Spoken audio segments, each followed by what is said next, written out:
Que signifie l'acronyme RAID? Dis-moi les propositions. Intervention dissuasion. Ouais, il me plaît bien celui-là. Il me plaît bien celui-là.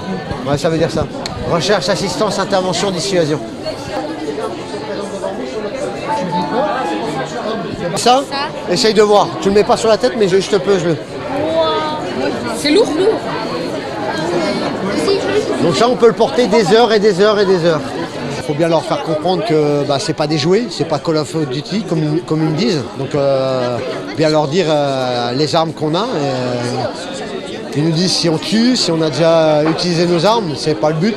On n'est pas là pour tuer, on est là pour neutraliser et défendre les gens. Donc en fait leur question elle est là et ils s'interrogent sur ce qu'on est quoi en fait. Un sapeur-pompier volontaire, c'est un pompier qui s'engage en plus de son travail. À partir de 12 ans, vous pouvez devenir jeune sapeur-pompier dans des sections. Oui? Et on peut travailler avec les lances et tout? Non, jeune sapeur-pompier, en fait, c'est une activité un petit peu à vocation civile. Utiliser les tuyaux, les dérouler.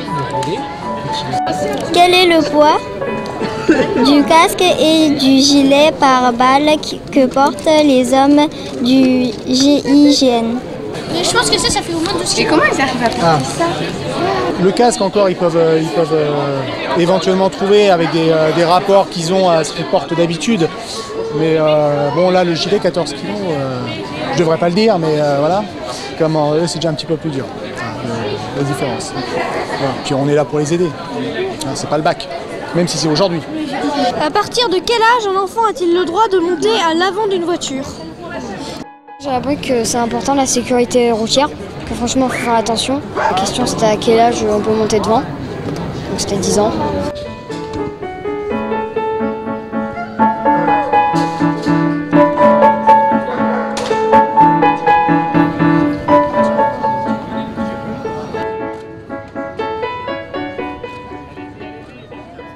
Est-ce que vous pouvez nous expliquer votre métier en quelques mots?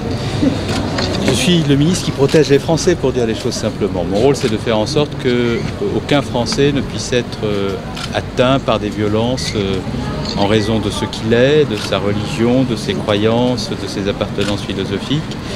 C'est de faire en sorte que l'on puisse vivre dans la paix et dans le respect des valeurs de la République. Et il faut le faire dans le respect du droit, parce qu'on ne peut pas protéger les Français si on ne protège pas le droit. C'est le même combat. Et donc c'est ce que nous essayons de faire dans cette maison.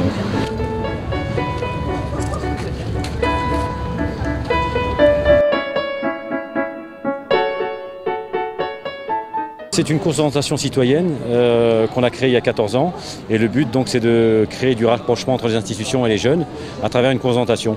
Donc aujourd'hui on le voit, on est au ministère de l'Intérieur à Place Beauvau où les enfants sont accueillis par tous les services de police, gendarmerie, sécurité civile, INPS pour créer ce lien, cet échange tout au long de la journée avec des questions, avec le métier de chacun et les enfants repartent bien sûr avec je dirais avec une autre image de ce qu'on véhicule des fois les médias, ce que véhiculent les médias des fois à la télé.